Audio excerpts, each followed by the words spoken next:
My father was a kind of a rebel at home, and he had problems with I think it was his stepmother.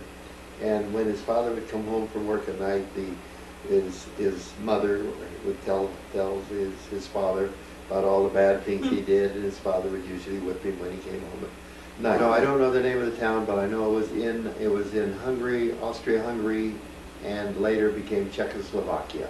And my mother and father did go back and visit the town and talk to an old lady in town who remembered the family. My father was learning to be a tailor, and he worked in a tailor shop as an apprentice or a kid. And he didn't get along with the tailor who worked there. And one day the lady tailor who was giving him instructions or saying something to him did something he didn't like, and he stabbed her with the scissors. It wasn't a serious stab, but that gave up the tailor business. And as early as he possibly could, I think at the age of about 13 or 14, he shipped out to the United States. And I don't think he ever wrote a letter back to anyone. He had 5 sisters, but they were all older than he. Maybe not all, but at least 3 of them were. And they were here in America. So he came to America, and he had these sisters living in New York. And of course he settled in New York, and he quickly joined the military and spent a couple of years in the Army. And then he shipped out all over the world on a ship and traveled around. He shipped out with strike breakers to San Francisco, and was a strike breaker on the big streetcar strike. But meanwhile, his sister lived in New York, and my mother, who came over at a little later age, she was 9 years older than my father. I mean, she was 9 years younger. She came later, and when my father was about 27 or 28, he met my mother at his sister's place, because his sister introduced them. And they kind of liked each other, and very shortly thereafter they got married, and in New York. And so then he didn't do much shipping around. He worked in the shipyards though, and working in the shipyards, he was exempt from the war. So he didn't go into World War I. He stayed and worked as a machinist in the shipyards, and he worked for the railroads as a machinist also. But he got tired of that. He didn't like people telling him what to do, and he shipped out to California. And at that time they had one child. My sister was born in Newport News, Virginia. And I was born a couple of years later in New York. And when I was 3 years old, we all shipped out toward California. All I know is that she had a father who was a drunkard. And he used to go, the way he made his money is he traveled around different cities, and he'd sing, and he'd get paid for that singing. And he'd come home once in a while, and my mother worked at I think she worked at a sewing or some home care or something. My mother worked. And so she'd bring home a little bit of money, and when her father would come home, he'd take all that money and he'd dole out a little bit to the family, and he'd take the rest and go out on his travels. She had a younger brother who died in the war, and she had a sister 17 years younger than she, who she never saw. 16 or 17, somewhere along there. Yes, you almost had to have someone here. So they have sponsors. And I'm trying to think of Pauline Samside, maybe? Samside, I'll bet. Samside. She had some family here, her Zeif family, I'm not sure, that was here, that sponsored her to come over. And then of course she lived in the same building where Dad's sister lived. That's true. And then she worked, I think, in hem stitching or sewing or something like that for survival. Marched out of town. Why he objected or resisted or something like that, or was a little slow, and they shot him right there. Son went into, we don't know where the son went, but we do know that his brother-in-law, Teresa's husband, First husband. was shipped over to Russia, Right.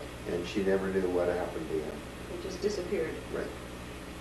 That's just about the story that she tells, that he just died, and they didn't know what he died of, either a suffocation at night or. He had a sister who was living in the same place where my mother was living. I don't know if it was Tessie's mom or Elsie's Okay.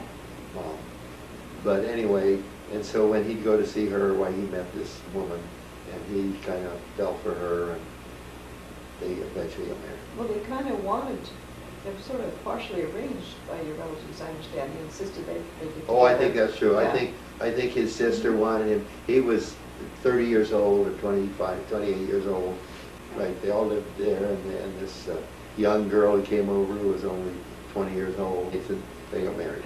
My mother was probably pretty happy because here's an older man, 29 years old, and gosh, a 20-year-old really likes you.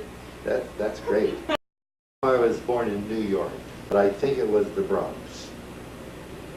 And I know I was in a poor neighborhood, and I think I was born at home, but I'm not even sure about that. Was it a Jewish neighborhood?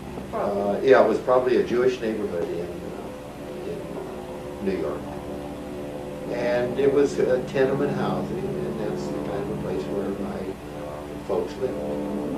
And what I remember about that, nothing. I absolutely remember nothing at all. And if you want my earliest memory is coming out at the age of 3. We moved out from New York toward California, stopping in. We lived in Trinidad, Colorado, for a short period of time, a few months. And I can remember one incident there that we had a car, and we lived on. There was kind of a hill there, and the car was parked on the hill. And my sister and I got in the car one time, and I pushed a lever of some sort, and the car rolled toward the hill, but it didn't roll down into it because we quit. And I remember I was scolded for that. Yeah, my sister and I were sitting in the car, and like we were the drivers. But I do remember one other thing on the way out. One time we stopped at a place where there were people swimming. It was a swimming pool area. We walked around it, and I remember I lost sight of my mother and father, and I was worried. I probably cried because I thought I was lost. We had just left Trinidad. We're on our way on to California, and on the way there, I'm with my family in a car. We have an Overland that he bought new, and I think he bought it new in Denver, but somewhere along the line, because we came out by train, I understand, as far as Denver, and then coming out there while we're driving in this car, and we're on these little dirt roads, and they were very poor roads to get onto California. And we came across 4 horsemen riding horses. And as they tried to get around us, one of the horses stumbled and kicked in the light of the car. And my dad, I guess he wanted to get paid for it, because I remember the guy pulling out his gun, carrying a gun, and he said, okay, now just go on your way, and that's all that will be done. And we went on our way, and he went on his way. And the guy with the gun, he was in charge. This was 1923. Then we moved to the first place in California where we lived was Los Angeles, and it was a bungalow court. It was called the Mrs. Crawford-Cedars Bungalow Court. And we lived there, and I remember that my folks used to go to work or go somewhere, and I went to a preschool school, and I would come home alone. I remember I always wore coveralls when I was there, and my sister and I played together. And one time we went to, we were playing go in and out the window, and we went through the window, and there were some bottles where you get your water, your drinking water in those bottles, and we broke one of the bottles. And that's about all I remember of the Crawford Cedar place. And then we moved to where I had my first friends, and those were the Schultz boys. And Schultz had about 4 or 5 sons, and some were my age and some younger and some older. And I think he had one daughter, if I remember. And we used to, one time we were playing out there, and I used to be able to go down to the store and buy things on credit. And I bought a box of matches. And the Schultz kid and I, we light these matches and throw them in a bucket of water on the Schultz house there. And Mr. Schultz caught us. Oh, no! He was really unhappy about that. We had nothing. We were badly scolded. And that's all the playmates I can really remember that I had during that period up to when I was 5 years old. He may have gone out and jumped, or he may have tried to work somewhere as a machinist, because that was his trade. I don't really know what he did. He may have worked with Mr. Schultz, picking up. Mr. Schultz was a junk man in Los Angeles, getting set bottles, sacks, and metals. Prior to that, he was a machinist, and he worked for the railroads, and he drove a taxi cab before he got married. He had a little bit of money, enough to come to California. I don't know what my mother was doing. She may have been working in hem stitching in Los Angeles. Okay. In fact, she probably was a hem stitcher. We lived in with the Schultzes. I told you we moved in with them, and we lived with them for a while. But my dad felt that we really should live out on the desert somewhere because of the health. And so one day, suddenly, I think totally unbeknown to my mother and to us, we got in the car and we went to Lancaster, California. And there my father bought two lots, with a house on one of the lots, and chicken coops on that lot, and alfalfa on the other lot. And I think he paid about $1,800 for the house and the extra lot. And we moved into that, and the house was a two-room affair. One side was the place where the people lived, and the other side was the place where, I guess they had chickens in there or something, because I remember the boards had big spaces between where stuff could fall down between the boards. And so that was our first home. We had an outside privy and chicken coops out there, and that's where we kind of started in Lancaster. School started in 1925. I entered kindergarten. My sister entered the second grade, and we went to school there for the rest of our grammar school and junior college years. Did your mom enjoy Lancaster? No, she hated it. How come? Well, so we were the only Jewish family for a long time. Pretty soon some other Jewish families moved in Lancaster. But basically, it was a place where there was nothing to do. She really had no interest in Lancaster. She absolutely hated it. She hated the weather, and she would have moved out of there in a minute if she could. And finally, after a lot of nagging, my dad finally agreed to let us move back to Los Angeles.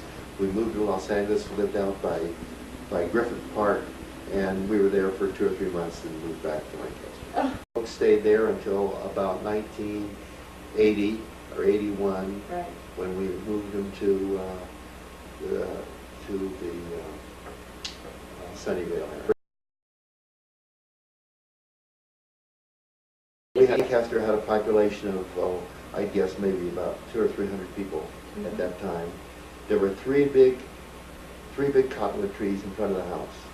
And early, my sister and I went uptown, which was about 2 blocks away, and we were lost. We didn't know the way home. We had asked several people how to get home, and they didn't know where there were 3 big trees in front of our house. We're the only Jewish family in Lancaster, and nobody in Lancaster really knew any Jewish people. So here we come in as the killers of Christ. That's right. And in those days, why there were no laws or rules about prejudice and so on. And so we were treated as that. And a lot of people told us that we killed Christ. They used to A.B. They used to call me A.B. and call Estelle Isidore. When she was, as she went on 3rd grade and so on, like a lot of the boys would call her cooties and so on, and it was the great thing to do. And so some of the girls even did that. And my mother, I remember, went to see one of the parents of the girls that were calling Estelle cooties. So they treated me that way. I played ball with them, and I was never really, I was never really pushed aside because I was Jewish, except other than some in would indicate, you know, I killed Christ. In about 1928, they built another house next door as a rental, and we rented it out, and we stayed in the one we were in originally, but it had been somewhat improved. And we rented out, and I believe we had a total cost or a mortgage on it of about $2,800 on the new house that my father had built, he helped build. Brought in a carpenter from Los Angeles who stayed there, lived with us, built the house right there. And when the house was all completed, I remember we had a mortgage of about $2,800, and we were paying it off at a small amount per month. And when the Depression hit in 1929-30, boy, my father had to renegotiate the loan to reduce the monthly payments in order for us to keep going in that house until. Oh, you did? I didn't know that. Oh gosh, yes. There in the back of the first house we had, the one on 818 house. Yeah, and there were chicken coops all the way back on the left side, clear to the alley. Okay. Remember that? Yeah, that was a garage. It was a stucco garage that was tied to the 822 Date Street house. Cellar right there in back of it, right in back of it, not under it, right in back of it. And then in back of that was a two-car garage way back that we used for cars or storage or whatever, and it was just made out of wood and sheet metal. To the best of my memory, they spoke mostly Hungarian, but they were learning English and speaking as much English as they could. They learned it only by picking it up. Yeah, sure, when they scolded us or something like that, they'd say it in Hungarian. But they didn't speak Hungarian to us because we didn't understand Hungarian. And my sister was able to pick up quite a bit of Hungarian in the home, but I never had that adaptability for languages, and so I never learned Hungarian. I must have spoke English because I went to a preschool school, and at that preschool, I'm sure that I spoke English. I didn't know you went to a preschool. No, you just have to do what your parents tell you. I had some. Actually, I had quite a few because I milked the goat, and then when we had a cow, I milked the cow, and I gathered eggs, and I fed the animals and things of that sort. And I had no cleaning requirements of the house. My sister did some of the cleaning of the house. I did very little of that. Once in a while I had a vacuum or something, and I didn't like that. I just never liked to do that housework. No, the manners in our home were very poor, and as a result, neither my sister nor I had any good manners. When I got married, I started to learn some manners. My sister would be in the tub first, and then me, and it would be a tub in the middle of the kitchen floor, and hot water was poured in, and it was done exactly the same way until we had plumbing in Lancaster. And water came into Lancaster probably at about 1928 or 29, somewhere along there. So then from then on we had some kind of a shower, and my dad developed a solar heater on the roof, and we used that solar heater. In the summertime we turned off the hot water heater entirely and used only the solar. He devised that himself. He had an old still, whiskey still, and he put that under glass on the roof, and also a tank on the roof. He painted it black, and that was sufficient for our house. My family always celebrated birthdays. On a birthday, you'd have a birthday cake, you'd have presents and things like that. And if your friend had a birthday, why, he'd invite you to the birthday, and you'd go to the birthday party. We ever did that. I don't think my family ever let us invite friends over for a birthday party.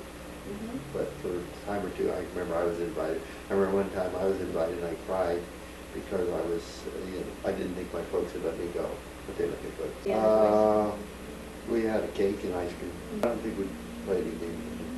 I don't believe we celebrated any of the parents' birthdays. Yeah, on Thanksgiving we'd have a turkey or something like that. And on Christmas we might have a turkey, but my parents were very diligent about not letting us talk about Santa Claus and things like that, because my dad let me know right away that Santa Claus was a phony deal. Probably 6 or 7. Another favorite thing I always wanted was a typewriter, one of those little typewriters that you slide the numbers over that kids have. but I never got one. I figured the amount of money I spent for Christmas on other people, I could have easily bought one of those things that I didn't have. Favorite gifts? Probably my bicycle was. We always had a cat. No, the cat didn't have a name. And I remember almost each cat we've had would eat string beans. Loves string beans. A buddy of mine and I, we had a dog together, and he and I used to kind of look after the dog. Dinner, we always had a pretty good dinner at night. We would have chicken or meat or other meat, fish. My mother always cooked. My mother did all the cooking. And, well, for food, in the morning we always had cold cereal. And I always had cornflakes, and my sister always had shredded. And then at noon, we'd have a sandwich. I think I'd have a peanut butter and jelly sandwich. My dad, as soon as radios came out, well, he immediately went to Los Angeles and picked up a radio that had a battery. And I remember the floor of our hardwood floor in the house was always stained, and because of the battery water that would spill over. And he was always trying to listen to news and things like that over the radio. And we had antennas that were pretty high, you know, to reach Los Angeles. And we did quite a bit of listening to radios.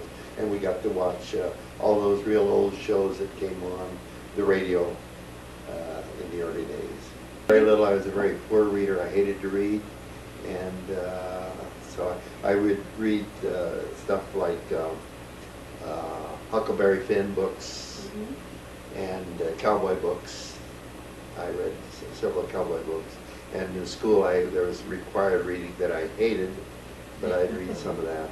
And as a result, I wasn't interested in history or anything along that line, because you had to read, and I didn't like that. There was always on Saturday afternoon, there was always a Hoot Gibson or Tim McCoy or The Vanishing Rider, or the very great cowboys of my era.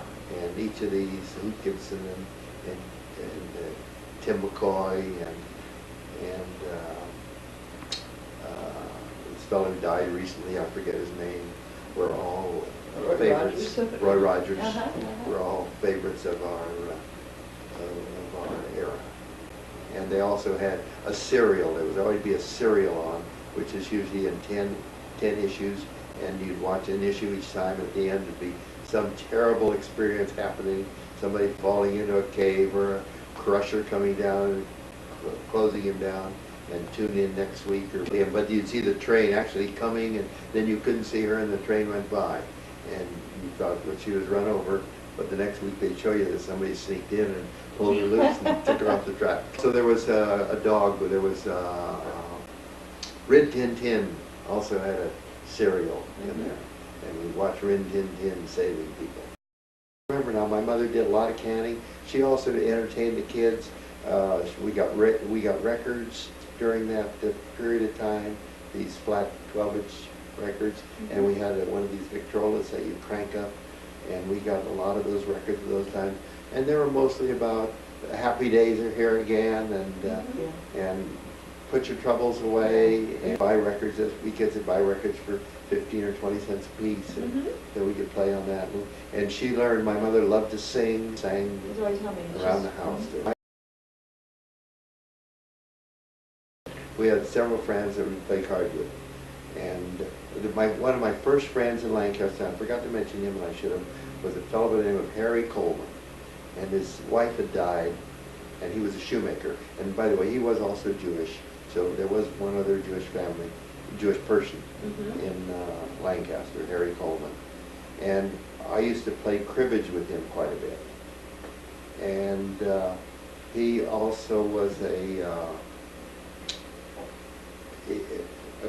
he also played pinochle, and he was one of the people that we would go see. He was older, and we kind of took care of him, kind of looked after him, and played cards with him. And we had some other couples we played cards with. My mother would have played cards with anybody, anytime, anywhere, just like my daughter, Karen. Pounce. It's like a solitaire, only you're filling in on top of all of these. And they used to really get excited and play a lot of pounce and cards and so on. And this worked out really nicely. My mother had some activity in Lancaster until my dad one day kicked them out of our house because they were supposed to meet him in Los Angeles, and somehow there was a mix-up on timing and location, and they didn't meet, and he came home. Oh, he had a couple of drinks, but he didn't drink much. But anyway, he came in and they were in the house, and he kicked them out. Didn't want them around anymore because she was spending more time with them than with him. But I think the only real friends my dad had were, as I mentioned before, the Bell, Henry Bell and Selma Bell. They were friends of ours. They came over quite often, and they were also friends of my dad. But all the other friends were mostly friends of my mother's, card player. But also my dad would play cards, but he wouldn't play stuff like pounce. Charlie Raider. We used to play cowboys together quite a bit. Sometimes you'd hide in place, you know. We'd come home and maybe go over to Charlie Raiders or go play marbles, or we had a tree house. Draw a circle and put, I forget what we put in the middle, and then you put yours on the outside and you shoot at them, try to knock them out of the ring. And we had different marble games, but that was the basic one that we did that. Then I collect the marbles, and I always had a storage of marbles. And this guy who later chased me, he one day came into my garage when I was sitting in the garage, and he stole a whole bunch of the marbles. And we knew that all of us guys knew who played marbles together that somebody stole them. And one day we saw him with a couple of marbles. I was wanted, and you'd hide behind something, but you needed a beckon from somebody who was in jail. So that you could move or hide or do something else. When the person who was hit would look for everybody who's hidden, and he would find somebody and he'd take them and put them in jail. Now he'd be looking for other people, but the other people could escape from jail if they had a beacon. We played a lot of games. We used to play kick the can, or sometimes I'd have a little work to do, but not very much. My mother would like me to pull weeds, but I never wanted to pull weeds. And sometimes I'd help my dad doing things, but I always resented it when he wanted me to do things for him. And so I really didn't do too much. I almost always had a bike. From the age of 5, my folks bought me a bike, a little bike with tiny wheels. And I just didn't have the coordination to learn to ride that. I had a hard time learning to ride that bike. But I did eventually learn to ride it. And everybody was helping me. I remember the neighbors across the street helped me, and everybody helped push it because my folks told me that if I didn't learn to ride it by Friday, they were going to take it back. Up on radicalism. Yeah. In fact, he joined the Communist Party in his later years in Lancaster. And he was a real good radical and a good communist. But he stayed away from the party because he knew that they were in trouble. And so he had a few friends who were communists, and some of them were active in the party. Henry Bell was one, yes, and Selma Bell, his wife, and also the postmaster in Belmont. His name was Rowe in Lancaster, and his son, Richard Rowe, R-O-W-E. Sure. I was 5 years old when I went to kindergarten, 6 years old when I started the first grade, so on and so on and so on. And I did very well in school, and I liked all of it. I wasn't very good in sports in school and did nothing sport-wise until about the 6th grade when I started playing a little basketball. But I couldn't afford tennis shoes, so I played my stocking feet. I was really pretty good at all subjects. I was very poor at writing. My penmanship was never very good, and I couldn't bring it up very far. I tried, but I never really did well. And I also had no background. In other words, I couldn't go to my parents and say, could you help me with this? Because the teacher asked a question, and the question was, if you have a round circle, what's the relationship between the length of the diameter and the length around the circle? And I had no idea, but I thought it was about 3 to 1. And so that was the answer I gave. And everyone in the 8th grade should have known that pi is the relationship. No help from my parents on any homework or schoolwork. And one thing, I got some bad help because my father was an outstanding atheist. And he was always preaching atheism to me, and he would help me when I'm writing anything white to put in a lot of atheism. About a half a mile, maybe a little less than, let's see, 1, 2, 3, 4, 5, 6, 7, 8 blocks from the school, from the high school. And I walked out or rode my bike. And to the grammar school, I walked out or rode my bike. A lot of times I did ride my bike. I don't think so. I don't think thunder bothered me, and I don't think I worried about fires or lightning or earthquakes where we lived. Yeah, one thing did frighten me was sometimes the older boys, or the bigger boys, maybe they weren't any older, would chase me, and I would run away from them all the time. And that went on for, maybe a year or two, until one day I was a 6th or 7th grader, and they caught me in school. The boys that would chase me around caught me in school, and I was crying, and two of the big boys, big 8th graders, the biggest 8th graders, saw it and beat up these two guys. That was the end of the chasing. My sister and I used to have the 10 good boys and the 10 bad boys, or girls, I don't remember which they were, and we'd talk about them at night, you know, that these did this and these did that, and they were all kinds of fantasies. We had twin beds in one bedroom, and so we talked a lot in the bedroom, up through about the, maybe the 6th or 7th grade, when I moved out into the garage in Lancaster. And You slept in the garage? I slept in the garage and outside on a hammock. Yeah, I had a lot of teachers that were really kind of favorites of mine. One was a first grade teacher I can remember, and he impressed me quite a bit. And the worst one, I'd really rather talk about the worst one I had. Sure. Was in the 8th grade. I had a teacher, a man teacher. He had been principal of the school, but he was kind of reduced to being a teacher, a grade teacher. And he didn't like me, and I didn't like him. And mathematics, which was always my great subject, I was always good. I got either a 3 or a 4. We graded 1, 2, 3, 4 in mathematics, in arithmetic. And I was really a pretty good arithmetic person.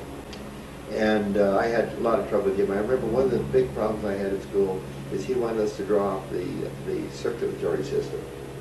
And I had no idea what he was talking about. Not the slightest. I never took home any homework, so I never did any studying or anything while I was in grammar school. And so either you tell me right there or I don't know. And so a lot of things I didn't know. Yeah.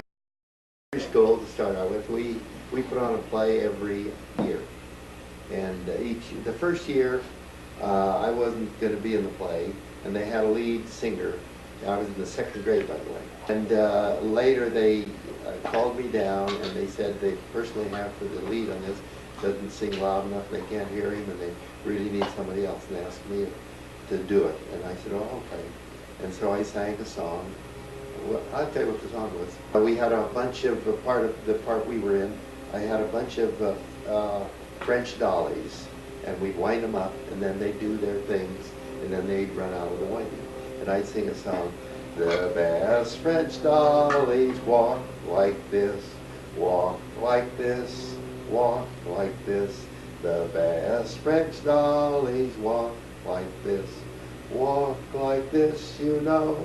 And they'd be walking along, and then pretty soon they'd run down, and then I'd sing a little song about their run down, and I guess I'll wind them up. Then each year we had a play we put on. And I remember one year, my folks went to the play, and while I was up on the stage, my little brother was down sitting with my folks, and they let him walk down to the stage, standing down in front of them and bouncing up and down to the music, and it was really bad. And finally, I remember my sister came down and picked him up and dragged him. And I was in another play, and I can even remember it. We sang a song about take care of your teeth. We are we're the health people, and we do this. We brush our teeth daily, and we leap into the tub at least once a week. And I remember one more play we were in, and the theme song on that was something like this, that the girls sang. I was one of the boys that was very cruel. And the girls sang a song that said, that boys should be so cruel, always quite against the rule. We're sure you never learned to be such naughty boys at school. And now you must be punished in a manner very sad, and you will find that you should never more be bad. And then our hands, and then the song goes on, you put your hands in your pockets and your hands will not be free, and you will see how bad you are, and so on. Right? Then we put our hands in our pockets and we couldn't get them out. The songs were kind of themes, of how to do good things. And that's about all I did in elementary school. In high school, I didn't participate in any plays or things like that. I was the high school treasurer. All 4 years I was in high school. And then in junior college, I was in a couple of plays. We put on a junior college play. 1 second. Okay. Also, while I was in junior college, I sang in a cappella choir in a proper household. Not Saturday and Sunday. Of course, we didn't go to school. But Sunday, maybe we'd go somewhere. My dad was always interested in going out for a drive or going to something like that. We went to, someday we'd go to Death Valley. I would always go to a movie, 10-cent movie, Saturday afternoon. And that was walking distance for me because we had a movie house. And at the movie house, it was run by a man by the name of Mr. Gum. And he had a daughter whose name was Frances Gum, who was also known as Judy Garland. He was a grade or two behind me at school.